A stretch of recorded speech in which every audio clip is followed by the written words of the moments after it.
Hi, thanks for tuning in. My name is Will Lowen. I am the pastor here at Trinity Mennonite Church, just south of Calgary, Alberta. This is Palm Sunday 2020, and because of the medical situation we as a nation and the whole world is facing, we aren't meeting in our physical space, but I'm producing these videos as a way of still teaching and learning together as a congregation. So if you're watching this video because you are a part of Trinity Mennonite Church, thanks for watching. If you're here because you know somebody at Trinity, or if you've just randomly stumbled upon us, thanks for tuning in. I'm going to be reading the story of Jesus' Triumphal Entry, the story for this morning. And this is from the Gospel of Matthew, chapter 21, and I am reading from the Common English Bible. It says, "When they approached Jerusalem and came to Bethphage on the Mount of Olives, Jesus gave 2 disciples a task. He said to them, 'Go into the village over there. As soon as you enter, you will find a donkey tied up and a colt with it. Untie them and bring them to me. If anybody says anything to you, say that the Lord needs it.' He sent them off right away. Now this happened to fulfill what the prophet said. 'Say to daughter Zion, look, your king is coming to you, humble and riding on a donkey, and on a colt, the donkey's offspring.' The disciples went and did just as Jesus had ordered them. They brought the donkey and the colt and laid their clothes on them. Then he sat on them. Now a large crowd spread their clothes on the road. Others cut palm branches off of trees and spread them on the road. The crowds in front of him and behind him shouted, 'Hosanna to the Son of David. Blessings on the one who comes in the name of the Lord. Hosanna in the highest.' And when Jesus entered Jerusalem, the whole city was stirred up. 'Who is this?' they asked. The crowds answered, 'It's the prophet Jesus from Nazareth in Galilee.'" What I'm going to do in this sermon is to talk about some of the dualities, some of the opposing forces, the pushes and the pulls that we see, first of all, in this story. And then I think there are a lot of dualities that we are feeling within our health crisis right now. And then finally, I wanted to talk about some of the dualities that I think are part of our human condition, part of our spiritual reality as well. So this is the pattern that I'm hoping to follow. We see Jesus coming into the city here. And for those of us who know the story well, we know what's coming next. This is coming next. Jesus is entering into the city, and he knows that his own death will soon fall. He knows that he has come to oppose the powers and principalities of the world. He knows that they will not welcome him, and that they will try to overpower him, to still his message, to overcome his kingdom, and yet he is still marching anyway. The dualities that we see in this story are numerous. Jesus is welcomed warmly. There's a crowd, they're excited. They are giving their clothes, they're putting palm branches on the road to make the path easier for the animal that Jesus is riding on. People are excited to see him, and yet we know that his own arrest and torture and death are coming. The people in the story experience both joy and grief. The crowds are excited, but the leaders and the people behind the scenes, they're not. They're angry. We see both joy and anger within this story. And also hope. The crowds, they see this arrival as a good thing, as somebody who's going to lead them into a new and better reality.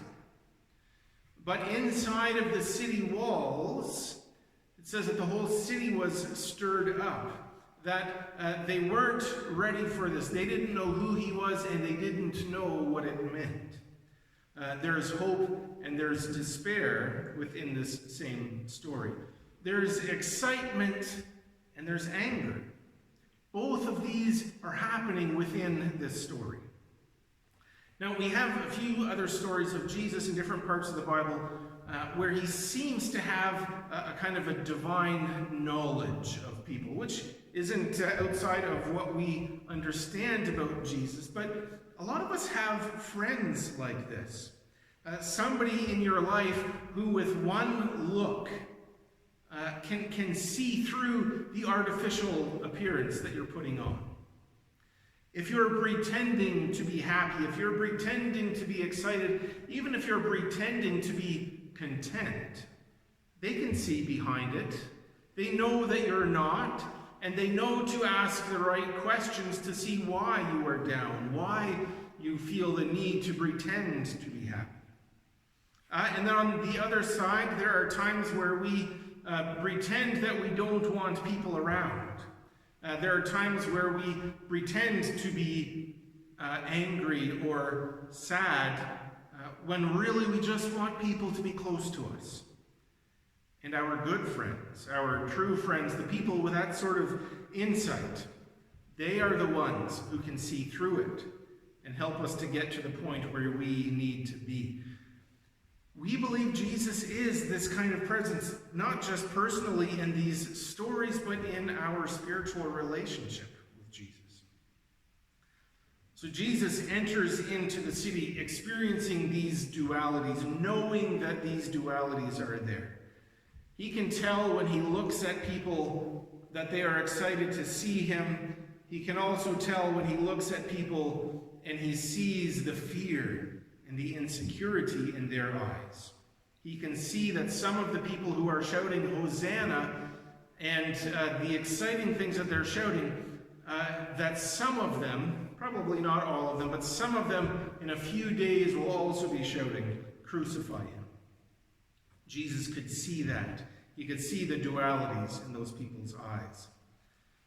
There are a lot of dualities in the world and what we're experiencing now. And part of what we're worried about is what these dualities are exposing in us. So there are a lot of good ways. We are all much more aware of our health now.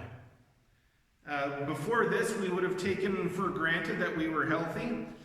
We wouldn't have been paying extra attention to what germs we would be picking up, what germs we would be passing on. And we wouldn't be bothered by a little bit of a sniffle, by a little bit of a higher body temperature. That wouldn't bother us before, but now, everything that happens to us, we are aware of. And so we are aware of our health and grateful for our health, and we are hyper aware of our illnesses.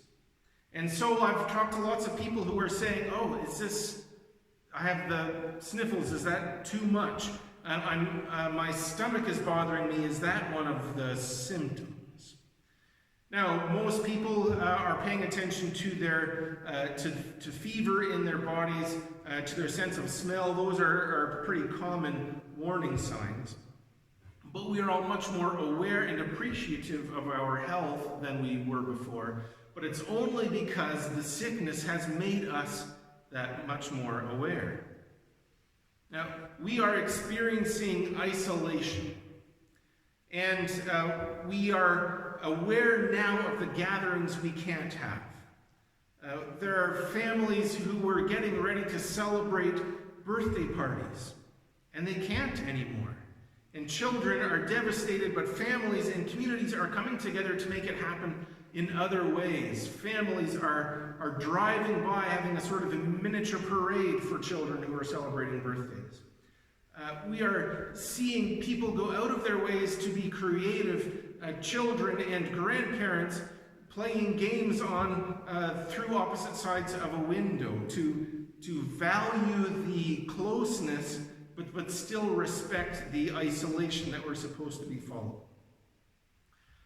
We are experiencing isolation, and yet we are coming together in new and different ways, digitally or with barriers in between us. There are great stories of photographers who are going around taking pictures of families, with their request, of course, taking pictures of families on their balconies to capture this moment, to capture the reality of what's happening in our world now.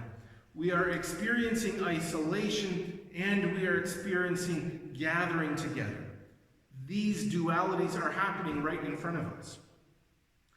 We have some people who have extra energy. They're inside, they're cooped up, they want to do things, but they can't. And at the same time, we have people who are experiencing incredible fatigue. We have people who are working harder and longer. We have people who are just feeling the weight of things, and the stress and the anxiety is making them tired. We have energy and fatigue side by side. And we have also stability and insecurity side by side. Some of us are able to work and continue to work what we were doing before. Some of us aren't. And so we are extra grateful of the stability that we have. And yet within our instability and insecurity, we find new and creative ways to develop that. We are a resilient people, and we are aware of the polar opposites of those opposing forces that we are seeing all around us. But this, I believe, these are already kind of indicators of what's happening inside of us. In the story, there was joy and grief alongside of each other. Within our own souls, there is joy and a yearning to experience joy. And yet there is grief about so many things. Inside of us, we experience fear, and yet we have hope. These things come together side by side. You see, when Jesus came into the city, when he arrived in Jerusalem, this is an event in history. And yet we believe that there's a deeper thing here. That this doesn't just happen in the Bible, in the story, it happens inside of us. Jesus wants to come into us. He wants to bring his message of love and healing and hope to us. And yet inside of us there are some people who are excited. There are some voices who say, Jesus, you are welcome here. We recognize you as King. And yet there are some voices inside of us who say, hey, we've got things the way that we want it. We want to keep the stability that we have. Let's leave things the way that we have it. And other voices, other forces, they're not welcome. See, Jesus' arrival pointed out some of the inadequacies of that world. And Jesus' arrival into our lives points out the inadequacy of what we are experiencing. Jesus came to oppose the powers and principalities. Within this world, there's often the dominant force, and then there's sort of the counterbalancing force, the fighting and the fighting back. And Jesus came in to say both of those are wrong. Both of those forces are lacking something. Both of those are lacking love. Love is the way that we navigate the dualities of our world. Love is the way that we get from grief to joy. It isn't enough to just be joyful by ourselves. We are joyful when we are surrounded by people we care about. We are joyful when the ways that we're trying to help other people work. We're joyful when other people want to be near to us. And love is also what makes grief powerful. Grief is only experienced at its fullest when it's partnered with love. We don't experience grief unless we lost something that we love. So, love is the way through grief, and love is the way to joy. We don't experience these things on our own. We experience them with others. So now, when we are experiencing so much isolation, we are so much more aware of the need and the benefits of gathering with other people. The reason that we gather with other people is because we love them. And we gather with other people who also love us. And we find a balance between giving and receiving, sharing and caring. Love is the reason that we gather. And now, so that we can avoid transmitting diseases, love is the reason that we isolate ourselves. In Jesus' world, the Roman forces had come and they had taken control of everything. And yet, underneath, there was a Jewish resistance group ready to take back power whenever they could, whenever they saw an opportunity. Both of these forces were happy to have Jesus on their side, but Jesus didn't want to join either side. Pretty soon, the Jewish resistance would rise up and fight, but the Roman powers would push them back. And then, not long after that, the Roman Empire started to crumble a little, and so they piggybacked onto the growing movement that was the church, and still the Roman Empire fell.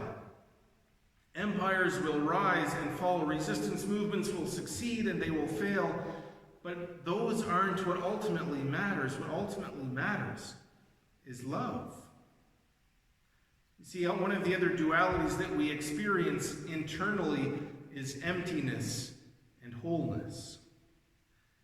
And we experience emptiness when our work and our words and our efforts provide no comfort to ourselves, when they seem to carry no fruit, no benefit, no worth. And yet, we experience wholeness when we are surrounded by people who love us and value us. The way from emptiness to wholeness is love. And so Jesus came to speak love into an empty world. And yet sometimes we want the emptiness. The voices inside of us say, no, we want the emptiness. We think we've got this figured out. We don't need other people. We don't need love. But it isn't enough to just find wholeness for ourselves. We can never just find wholeness for ourselves. Jesus didn't come to take over and to demonstrate authority and power, rule over everybody else for his own benefit.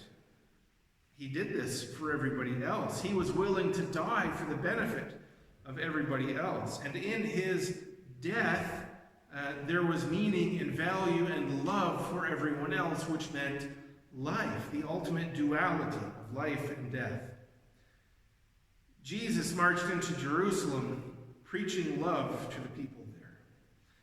Jesus wants to march into your world, into your isolation, and into your gatherings, and call us to a better way. So I'm hoping that in this story, in these experiences, we can find a way, a better way, to coexist together. That we can find the deeper meanings behind why we gather, the deeper meanings behind why we experience joy and grief. And so that Jesus will march into our lives and we will receive him. We will receive his kingdom and we will receive his love. So let us set aside the dualities that push and pull against us. Let us follow the way of love and follow the way of Jesus.